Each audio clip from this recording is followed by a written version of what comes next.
آج کی کہانی کا نام ہے سونے کا مجسمہ۔ 4 مئی کا خوبصورت دن تھا۔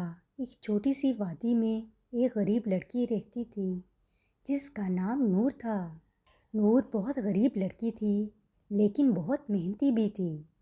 وہ جنگل سے لکڑیاں کاٹ کر بیچتی اور اپنے گھر کا گزارا کرتی تھی۔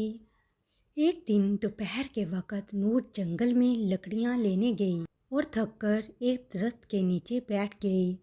اچانک درختوں کے بیچ اسے ایک عجیب سا نور دکھائی دیا۔ نور جب قریب پہنچی تو حیران رہ گئی۔ سامنے ایک سونے کا مجسمہ کھڑا تھا۔ وہ ایک شہزادے کا مجسمہ تھا۔ آنکھیں بند، چہرے پر سکون اور پورا جسم خالص سونے کا بنا ہوا تھا۔ پہلے تو نور نے ڈر کے مارے پیچھے ہٹنے کا سوچا، مگر پھر اس نے محسوس کیا کہ جیسے وہ مجسمے کے قریب آتی ہے اس کا دل ہلکا ہو رہا تھا۔ نور نے ہاتھ سے مجسمے کو چھوا تو ایک دم سے ایک ہلکی سی آواز سنائی دی۔ نور مت ڈرو، میں ایک سونے کا مجسمہ ہوں، لیکن اس سے پہلے میں بادشاہ تھا، لیکن ایک فقیر کی بد دعا سے میں سونے کا مجسمہ بن گیا۔ اب میں اس جنگل میں تنہا ہوں اور کوئی بھی میری مدد کے لیے نہیں آتا تھا۔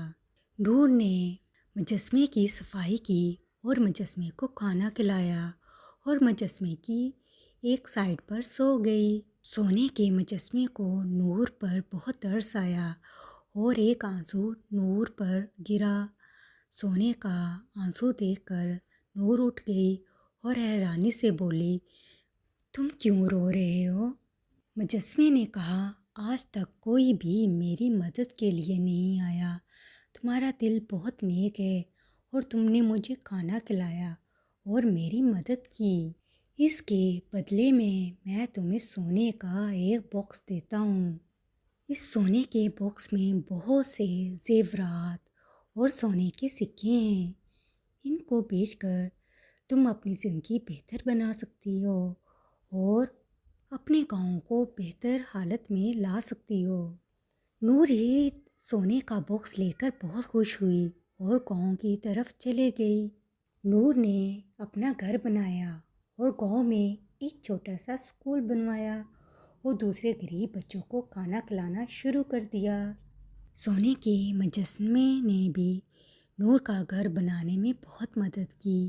وہ نور کی اس کوشش پر بہت خوش تھا۔ پیارے بچوں، اس کہانی سے ہمیں سبق ملتا ہے کہ ہمیں ایک دوسرے کی مدد کرنی چاہیے۔ امید ہے کہ آپ کو یہ سونے کے مجسمے کی کہانی بہت ہی اچھی لگی ہوگی۔ اس طرح کی مزید کہانیاں اگر آپ سننا چاہتے ہیں تو میرے یوٹیوب چینل کو سبسکرائب کرنا مت بھولیے گا اور ایک پیارا سا لائک لازمی دیجیے گا۔ کل ایک اور مزیدار اور چٹپٹی کہانی کے ساتھ دوبارہ ملیں گے۔ کل تک کے لیے اللہ حافظ۔